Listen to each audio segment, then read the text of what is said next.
This movie is going to show you how to lay the tracks for a printed circuit board. This process is sometimes called routing.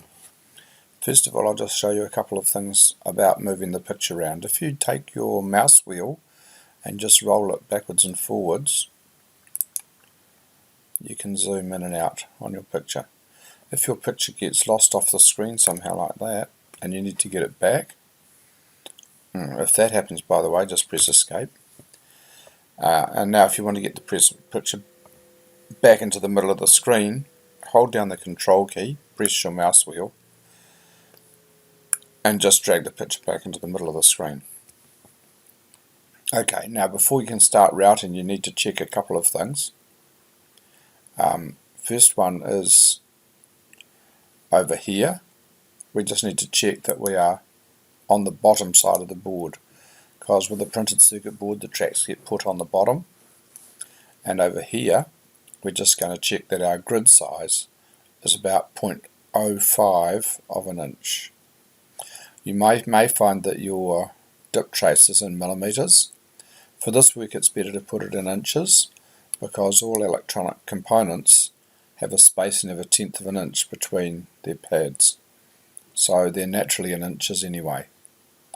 So somewhere over here will be a thing on units, and you can set them to inches. Okay, sometimes it's annoying when that happens. That's because we've got this tool selected, which is the tool for laying tracks. If you want to get out of there, just hit escape. We'll just bring the picture back in again.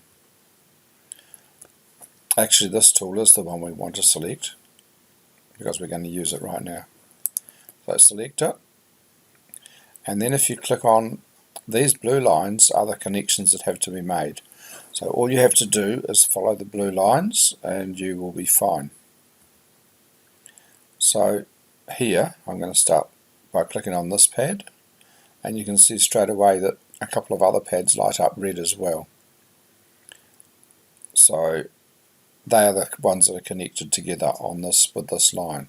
So I'm going to click here, left click, going to move the mouse out in this direction so it comes out at about 45 degrees, so that it's gone past this resistor here.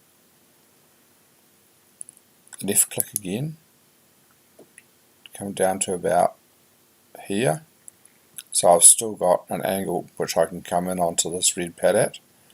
Left click again, then come in at an angle till I get down to the level of that pad, click again and click to get onto the pad. That's the first track laid.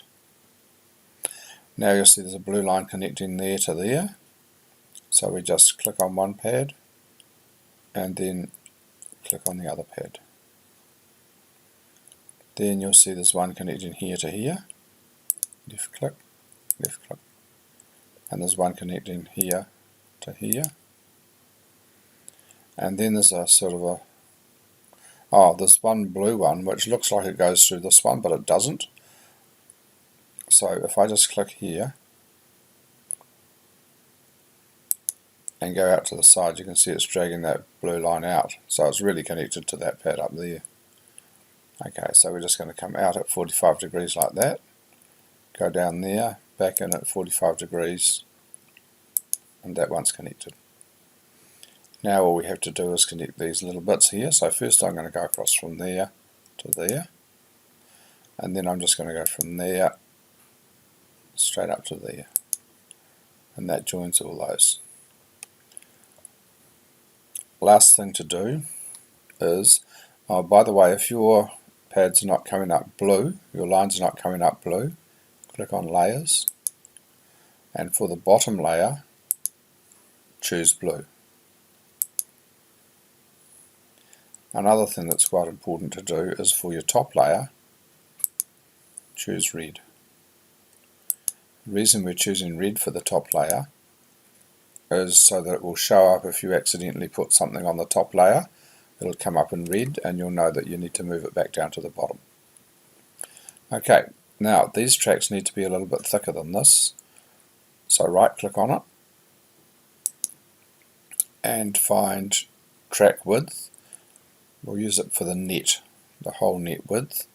We're going to set a custom width, and we'll set that to 0.04 inches. And you'll need to go around and do that in all of them. So it's net width, custom, 0.04.